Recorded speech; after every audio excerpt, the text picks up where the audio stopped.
So, I'm not gonna lie, I was shocked when I heard they actually introduced point rewards for accolades. Not just for kills, but for all the accolades that were in the game. This is basically taking my suggestion of having kills gain you points and adding on top of it, which is very smart. It was a very smart addition. I tested this change in a few games as few different units. Zhuge Liang Repeaters, Guan Yu Glaives, and Germanicus Swords. Now, my big question was how it was going to feel with Zhuge Liang, because in the old game you can kill thousands of models, thousands of people, and your influence on the outcome of battle would be negligible at best if your team does not seize the advantage that you created. And, well, the result of my test is it's a step in the right direction. A very good and bold step, but it's just not enough of a contribution towards victory. It needs some fine-tuning, but it is certainly good to know that all this damage you do is not just going to be completely wasted in 30 seconds when the enemy respawns.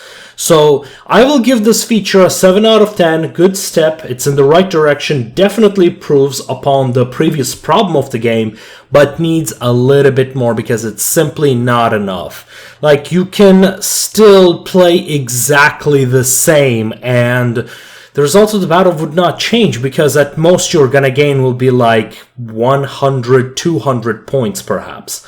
It's just not much. I'm not saying kills and accolades should be everything, but I think it should be closer to a 50-50 or just simply better than this. Like maybe 60% coming from the capture, 40% coming from the kills, just as an alternate way of winning. You know, it should be a way for people to play better. And the strategic points themselves, they prevent camping, which solves the original problem that we had with the game.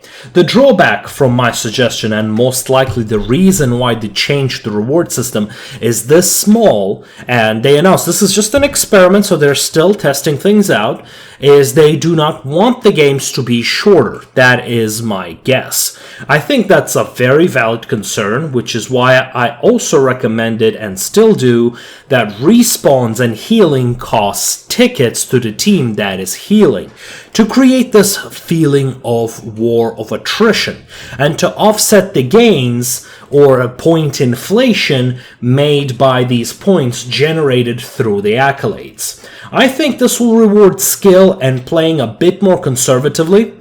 I think this change will also please the people who wanted kills-only game mode, a team deathmatch game mode, by bringing the game closer to what it was in terms of feel and to the classic Total Wars.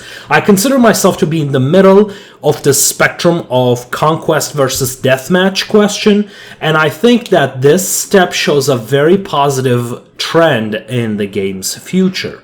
Now, as I said, the kills should not be everything, but it should definitely be improved, is pretty much my point. One final note I would like to make is I also appreciate that developers make all of these big changes under experimentation and remove the experiments that have failed, such as the old tier banding changes and a few others that I don't even remember. This is a great way to frame your development without upsetting the player base.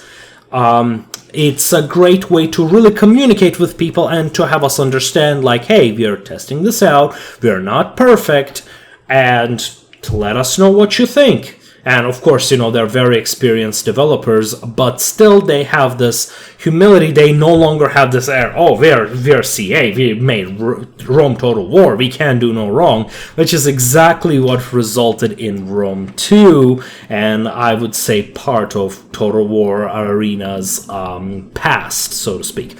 Well, thanks for joining me, and feel free to leave your comments and concerns in the comments, because I have a suspicion that developers actually watch my insane ramblings.